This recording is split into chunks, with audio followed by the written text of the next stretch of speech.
پچھلی صدی کا سب سے بڑا واقعہ جو ہمیں سنایا جاتا ہے وہ ہولوکاسٹ ہے، اور یہودی نقطہ نظر یہ ہے کہ 60 لاکھ یہودیوں کو مار دیا گیا مختلف طریقوں سے.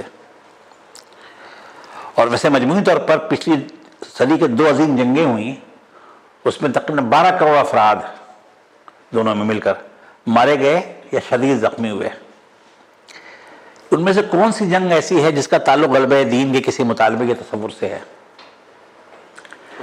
ویتنام تباہ ہو گیا، لاؤس تباہ ہو گیا، کس کا تعلق غلبہ دین سے ہے؟ پورے افریقہ پہ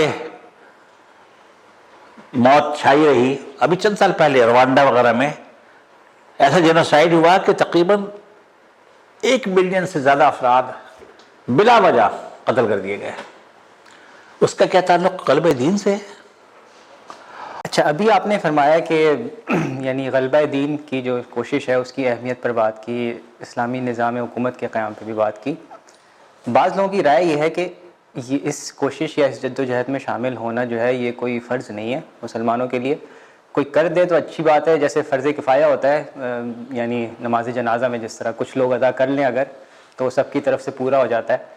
تو آپ کے نزدیک کیا رائے ہے اس کے بارے میں؟ کیا ہر مسلمان پر یہ بات فرض ہے یا لازم ہے؟ یہ بتائیے کہ صاف پانی کی فراہمی، خالص غذا کی فراہمی اور اچھے علاج معالجے کی فراہمی یہ فرض کفایہ ہے یا نہیں ہے، یا فرض عین ہے یا نہیں ہے؟ اگر یہ چیزیں میسر سب کو، سسٹم بن گیا ہے، تو پھر آپ کو مداخلت کرنے کی ضرورت نہیں ہے، سسٹم چلنے دیجیے. لیکن آپ کے محلے میں اگر گندا اور گدلا پانی آ رہا ہے، بیمار کرنے والا پانی آ رہا ہے، تو جس کو بھی اس کا شعور ہو اس کو اپنا رول کرنا چاہیے. چاہے وہ رول شور مچا کر ادا کرے، پلان کر کے کرے، لابی کر کے کرے، ایڈوکیسی کر کے کرے، کسی پر انداز ہو کر کرے، پیسہ ہے تو پیسہ لگائے، اختیار ہے تو اس سے اختیار استعمال کرے، تعلقات ہیں تو تعلقات کو استعمال کرے. وہ اس خرابی کو دور کرنے کے لیے کچھ نہ کچھ کرے. تو اگر اسلام مغلوب ہے، مسلمان مغلوب ہیں، اور دنیا کا نظام چل رہا الہی ہدایت کے برعکس، یعنی اللہ کی وحی کے تابع نہیں ہے، ابلیس کی وحی کے تابع ہے، تو جو اس پر مطمئن ہے اس کو اس بحث سے پڑھنا نہیں چاہیے کہ فرض کفایہ ہے یا فرض عین ہے. مطمئن رہے وہ. لیکن جو سمجھتا کہ یہ ٹھیک نہیں ہے، دنیا میں جو کچھ ہو رہا ہے یہ ٹھیک نہیں ہے، دنیا فساد سے بھر گئی ہے، اس کو فساد سے پاک ہونا چاہیے، دنیا کو صاف ستھرا ہونا چاہیے، خیر ہونا چاہیے، انسانوں پہ ظلم نہیں ہونا چاہیے، لوگ بھوکے تو بھوکے نہیں ہونے چاہیے، ناانصافی تو ناانصافی نہیں ہونی چاہیے. کروڑوں افراد اس دنیا میں مہاجر بنے ہوئے ہیں. یہ اور بات کہ ان کی بھاری اکثریت مسلمانوں کی ہے. کروڑوں افراد رات کو بھوکے سوتے ہیں، کروڑوں افراد کو بنیادی علاج معالجے کی صورت میسر نہیں ہے. صاف پانی تو بات کا مرحلہ ہے. تو اگر جو اس میں مطمئن ہے مطمئن رہے، لیکن اگر وہ سمجھتا ہے کہ اس کا علاج تو ہے اللہ کا دیا ہوا نظام ہی، دنیا کا نظام جب اللہ کے بتائے ہوئے طریقے کے مطابق چلے گا تو ان خرابیوں کا سردباب ہوگا. میں یہ بات سمجھتا ہوں. پھر کہوں کہ بھئی یہ بالکل فرض نہیں ہے، یہ کچھ اور لوگ کریں، کچھ اور لوگ محلے کے گٹر صاف کر دیں، کچھ اور لوگ صاف پانی کی پائپ لائن ڈال دیں، کچھ اور لوگ اچھا سا اسپتال بنا دیں. جب وہ بن جائے گا نا تو میں علاج کروانے چلا جاؤں گا وہاں پر. تو اس کو تو اپنی انسانی شرف کے بارے میں سوچنا چاہیے کہ آپ کا ہاتھ تو پھر یوں ہے، یوں نہیں ہے. وہ ہم نے کہیں پڑھا کہ ایک بزرگ تھے، وہ ایک اور بڑے بزرگ کے مرید تھے، شاگرد تھے. تو جو بزرگ صاحب تھے شاگرد، انہیں معاشی مسئلہ درپیش تھا. یہ سینٹرل ایشیا کا واقعہ ہے، نام کے بغیر کہہ رہا ہوں. تو انہوں نے اپنے پیر صاحب سے اجازت لی کہ مجھے اجازت دیجیے کہ میں دارالحکومت چلا جاتا ہوں، شاید کوئی محنت مزدوری سے میں معاش کا انتظام کر لوں. چل پڑے اجازت لے کر. راستے میں کسی جنگل میں رکے، لیٹے ہوئے تھے، تو دیکھا کہ اوپر چڑیوں کا ایک گھونسلہ ہے جس میں کچھ بچے ہیں اور بھوک سے چیخ رہے ہیں. تھوڑی دیر بعد ایک پرندہ آیا جو اس سے مختلف پرندہ تھا، یعنی بچوں کی ماں نہیں تھی. وہ پرندہ آیا، اس نے اوپر سے دانے ٹپکانے شروع کیے. یہ بھوکے بچے منہ کھولتے گئے، وہ ٹپکاتا رہا، پھر جاتا پھر لاتا پھر جاتا پھر لاتا، یہاں تک کہ بچوں کا پیٹ بھر گیا، پرندہ چلا گیا۔ ان بزرگ کو خیال آیا کہ جب اللہ تعالیٰ ان بے بس جانوروں کے بچوں کا پیٹ بھی بھر دیتا ہے تو میرا پیٹ کیوں نہیں بھرے گا؟ واپس آ گئے پرانے اپنے شہر کی طرف۔ اگلے روز اپنی پیر کے پاس گئے، ان کا کیا ہوا تم پھر نظر آ رہے ہو؟ انہوں نے واقعہ سنا دیا کہ میں نے کہا جب چڑیوں کے بچوں تک کو رزق مل جاتا ہے گھونسلے میں ہی تو میں کیوں خام دارالحکومت جاؤں اور مشقت کروں؟ تو ان کے بزرگ نے کہا، ان کے پیر صاحب نے کہا کہ تم نے چڑیوں کا وہ بچہ بننا پسند کیا جو محتاج ہے کسی اور کی مدد کا، کاش کہ تم وہ پرندہ بننے کی کوشش کرتے کہ جس نے چڑیوں کے بچوں تک رزق پہنچایا۔ تو یہ تو ہم پہ ڈیپینڈ کرتا ہے نا کہ ہم فرض کفایہ کہہ کے چھوڑ دیں، کچھ لوگ کام کریں وہ کرتے رہیں گے، جو کرے اس کا بھی بھلا، جو نہ کرے اس کا بھی بھلا۔ تو آپ تو اس والی کیفیت پہ ہیں، آپ یہ کیوں نہیں کہتے کہ میں خود یہ کام کروں گا، میں خود دوسروں تک یہ خیر پہنچاؤں گا؟ لہذا یہ نظری بحث اور علمی بحث تو ہے اور دو رائے ہیں، اور میں اس بحث میں نہیں پڑھتا۔ میں تو یہی بات جو کہی ہے آپ کے سامنے وہی کہتا ہوں کہ جو سمجھتا ہے کہ دنیا فساد سے بھر گئی ہے، اس فساد کو دور ہونا چاہیے، دنیا کی اصلاح ہونی چاہیے، وہ اپنا رول ادا کرے، کامیابی ملے نہ ملے اپنا حق ادا کرے، اپنے محلے کا گٹر تو صاف کر دے کم سے کم۔ اچھا، اگلا سوال یہ ہے کہ بعض لوگوں کی یہ رائے ہے کہ غلبہ دین کا جو تصور ہے اس پر اصرار کرنے کے نتیجے میں دنیا جو ہے وہ ایک بدامنی کی لپیٹ میں آ گئی ہے۔ یعنی غیر مسلم اگر آپ دیکھیں تو دنیا کے کسی بھی کونے میں رہ رہے ہوں وہ پرسکون اور پرامن زندگی گزارتے ہیں، لیکن مسلمان چاہے اپنے ملک میں ہوں چاہے غیر مسلم ممالک میں ہوں، ان کو جو ہے بدامنی کی شکایت پیدا ہو جاتی ہے، ان کے اوپر تشدد ہوتا ہے۔ اس کی وجہ ہے وہ یہی ہے کہ مسلمان اس کانسیپٹ پہ بہت زیادہ بلیو کرتے ہیں کہ غلبہ اسلام یا غلبہ دین ہونا چاہیے۔ آپ کا اس کے بارے میں کیا رائے ہے؟ پچھلی صدی کا سب سے بڑا واقعہ جو ہمیں سنایا جاتا ہے وہ ہولوکاسٹ ہے، اور یہودی نقطہ نظر یہ ہے کہ 60 لاکھ یہودیوں کو مار دیا گیا اسی طریقوں سے۔ اور ویسے مجموعی طور پر پچھلی صدی کے 2 عظیم جنگیں ہوئیں، اس میں تقریباً 12 کروڑ افراد دونوں میں مل کر مارے گئے یا شدید زخمی ہوئے۔ ان میں سے کون سی جنگ ایسی ہے جس کا تعلق غلبہ دین کے کسی مطالبے کے تصور سے ہے؟ ویتنام تباہ ہو گیا، لاؤس تباہ ہو گیا، کس کا تعلق غلبہ دین سے ہے؟ پورے افریقہ پہ موت چھائی رہی۔ ابھی چند سال پہلے روانڈا وغیرہ میں ایسا جینوسائیڈ ہوا کہ تقریباً 1 ملین سے زیادہ افراد بلا وجہ قتل کر دیے گئے۔ اس کا کیا تعلق غلبہ دین سے ہے؟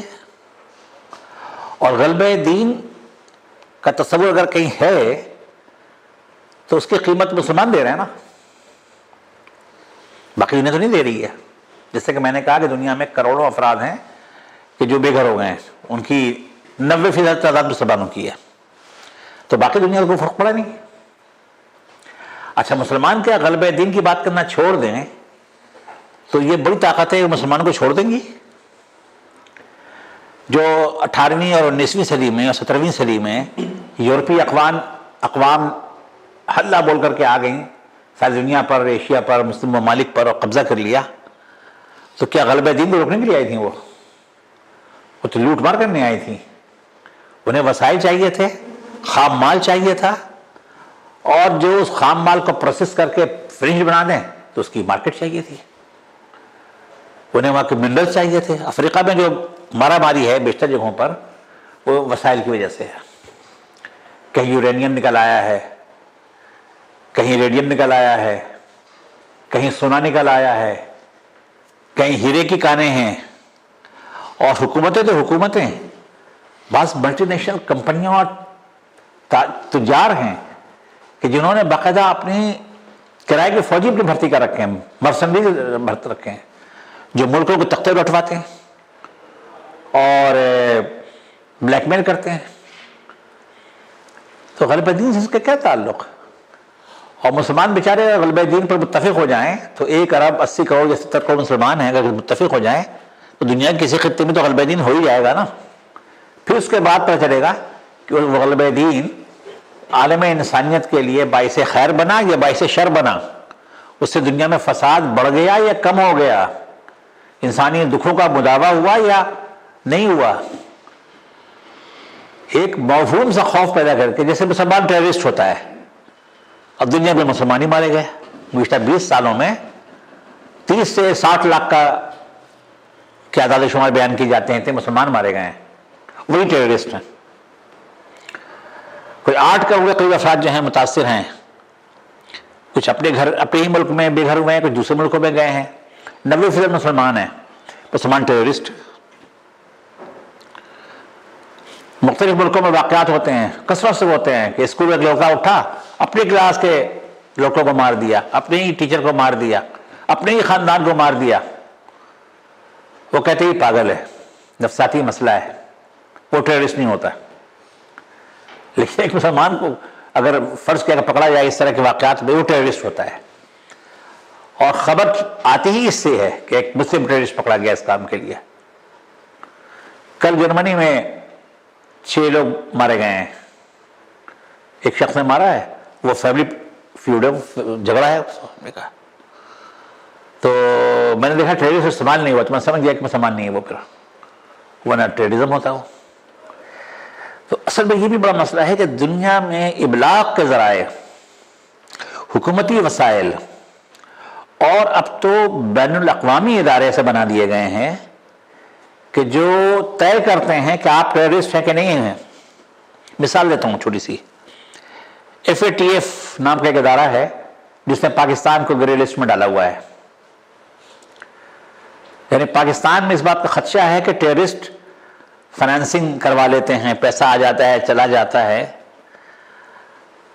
تو کیا انڈیا کا نظام ہم سے بہتر ہے؟ ان کے تو ثابت شدہ ہے کہ فوج کے کرنل تک کے لوگ پکڑے گئے ہیں۔ ابھی چند روز پہلے ان کا پولیس کا ایک ایسا آدمی پکڑا گیا جس کو ایوارڈ ملا ہے، سرکاری ہیرو ہے ان کا کشمیر میں۔ اس کے ساتھ انہوں نے بتایا کہ مبینہ طور پہ 2 دہشت گرد تھے جن کو وہ دہلی لا رہا تھا۔ تو لیکن پاکستان سے چونکہ اپنی مرضی کی باتیں منوانی ہیں، لہذا ایسے قوانین بنا دیے ہیں عالمی، ایسے ادارے بنا دیے ہیں کہ طے کرتے ہیں کہ آپ بدمعاش ہیں یا نہیں ہیں۔ تو طاقت کی حکمرانی ہے یہ تو اسی لیے میں کہتا ہوں کہ اگر اسلام کے لیے بھی کام کرنا ہے تو طاقت تو ضروری ہے نا، اور سب سے بڑی طاقت کیا ہوتی ہے؟ ریاست کی طاقت ہوتی ہے۔ اگر ریاستیں اسلام کے تابع ہوں تو آپ مقابلہ کر سکتے ہیں ان چیزوں کا۔ آپ کی اپنی ریاستیں اگر استعماری قوتوں کے اشاروں پہ چلنے والی ہوں، آپ کا مالیاتی نظام وہ کنٹرول کرتے ہوں آ کر، جیسا کہ اس وقت ہو گیا پاکستان میں بھی، کیا اسٹیٹ بینک، کیا CBR، سب پہ ان کی مرضی چل رہی ہے، تو اب تو حالت یہ ہے کہ آپ کے ہاں خیراتی کام کرنے والے اسپتال اور اسکول سسٹم سب پریشان ہیں کہ ان کی فنڈنگ رک گئی ہے خوف کے مارے۔ تو جو کام ریاست کرتی تھی نہیں کر سکی، اس کو نجی ادارے کرنے لگے، ان کو بھی ڈسٹرب کر دیا۔ تو یہ بہت بڑا کھیل ہے، یہ لوکلائز نہیں ہے، یہ عالمی سطح کی چیزیں ہیں، اور جب تک کہ بڑے کینوس پہ آپ نہیں سوچیں گے چیزوں کو، آپ بات سمجھ نہیں سکتے، نہ اس کا بداوا کرنے کی کوشش کر سکتے ہیں۔ بس میرا نقطہ نظر یہ ہے کہ شور کم مچانا چاہیے، سمجھنا ٹھیک چاہیے، اور بہت پھونک پھونک کے قدم اٹھانا چاہیے۔ یہ وسیع لڑائی ہے، بڑے کینوس کی، دور تک چلنے والی کشمکش ہے، اسے بڑا صبر چاہیے، بہت حکمت چاہیے، اتحاد چاہیے، یقین چاہیے، ایمان چاہیے، تو اس کے بعد ہم اپنا بھی اور عام عالم انسانیت کا بھی دفاع کر سکتے ہیں اور فساد سے نکال سکتے ہیں۔